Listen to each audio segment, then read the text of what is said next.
What's up, everybody? Welcome to week 5 in review.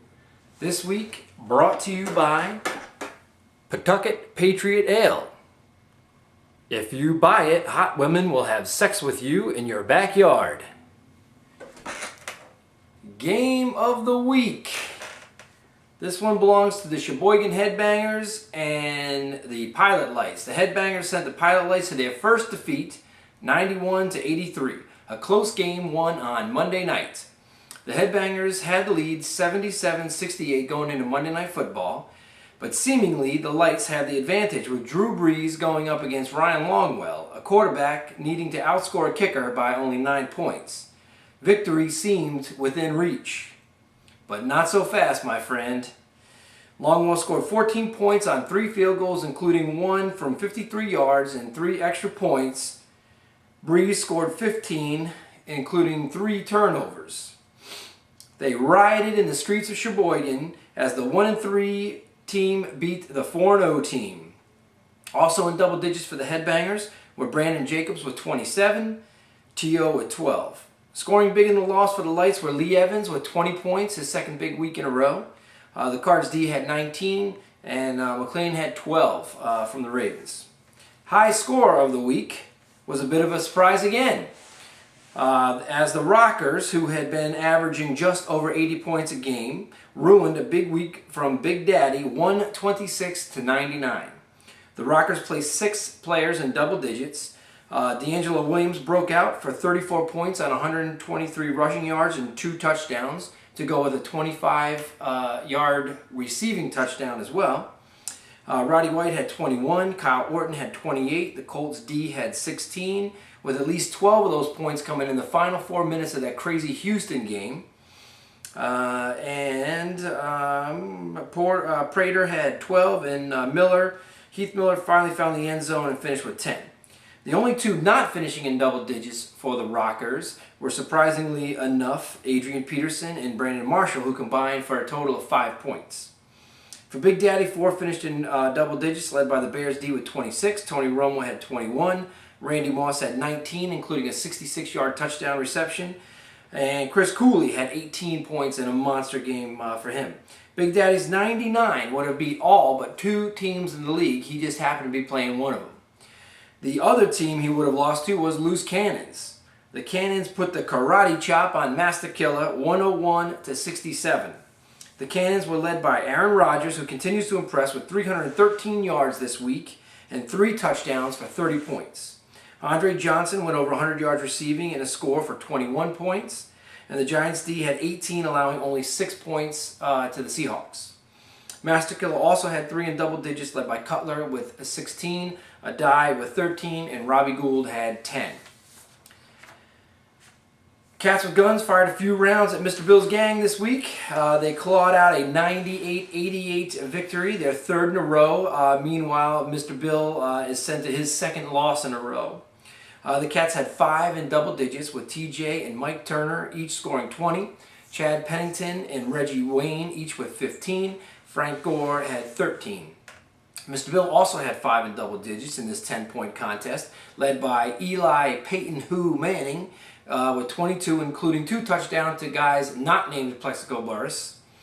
Also, someone needs to call Isaac Bruce and let him know it's not 1995. He scored 16 points this week, also with 2 touchdowns. Westbrook and the Ravens D each had 14, and Witten had 13. Half of the games this week were decided by 10 points or less, none closer than the Pitons-Monkeys matchup. This one ended in a 79-79 tie, with the outcome to be decided by bench scoring. The Monkeys were in the driver's seat with a 32-25 advantage on the Pines. Then they had to watch as Reggie Bush ripped out their hearts on 2 punt returns for touchdowns. Final bench score 40-32, advantage Pitons. Luckily for the Monkeys, there was a great heart surgeon in Philly. He was able to fix up all those little hearts, and hopefully everyone will live happily ever after. Way to go, Sid. As for the starters in this game, the Pitons had 4 in double digits, led by rookie sensation Matt Running Is My Forte with 17 on 61 yards from scrimmage and 2 touchdowns. Hines Ward had 15. Jennings had 14. The Jags D with 13. Monkeys were led once again by Kurt Warner with 23 points. Fitzgerald caught both of Warner's touchdowns for 17 points, and Gostkowski had 12. And finally, in the matchup of two of last year's powerhouses, who at this point are just scrambling for a win, the Chili Dogs sent Super Simon to his fourth loss in a row in an 83-50 decision. The Dogs had four sharing this special sauce, led by the real power broker in Washington, not Obama, not McCain, you guessed it, Clinton. Portis, that is. Portis had 23 points on 145 yards rushing and a touchdown. Portis continues to deliver week after week after week. The other Manning had 19, Titans D had 12, and Neil Rackers had 11. For Simon, it wasn't good at all. Only one made it into double digits, and it was by the hair on the Bengals' ass. The Cowboys D managed 10 points. This week's league high scorer, D'Angelo Williams, nearly outscored the entire rest of Super Simon's starting roster. Worst of the worst, LJ with 2 rushing yards. Not 2 points, 2 rushing yards. How does Herm Edwards even still have a job in Kansas City? Even I would have given the ball to LJ more than 7 times. 7 carries for 2 yards in that one. All right. Moving ahead, looking up for this coming weekend, we have some huge matchups.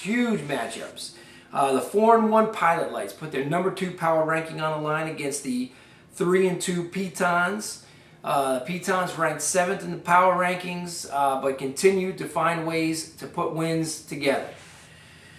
The 3-2 Loose Cannons go up against the 3-2 Mr. Bill's Gang. Both teams seemingly headed in opposite directions.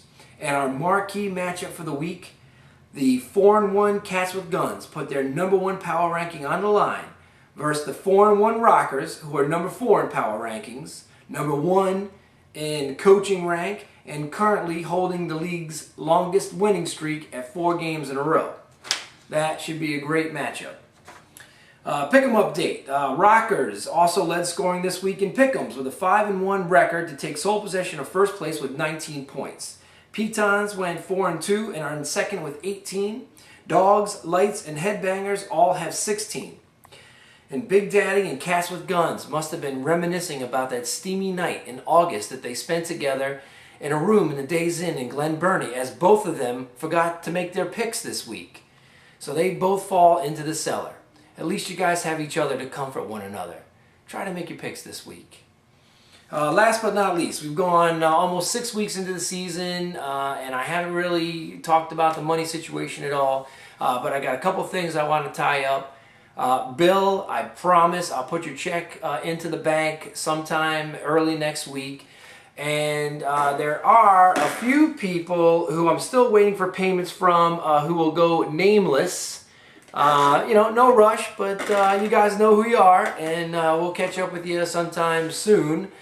That's going to do it for week 5. So we're looking for a great week 6. Got some huge matchups. We got already an early season tidy bowl going with a couple of 1-4 teams going at it. Someone's got to win that one. And that's it. So enjoy the weekend. And I am going to enjoy my Pawtucket Patriot Ale. See you later.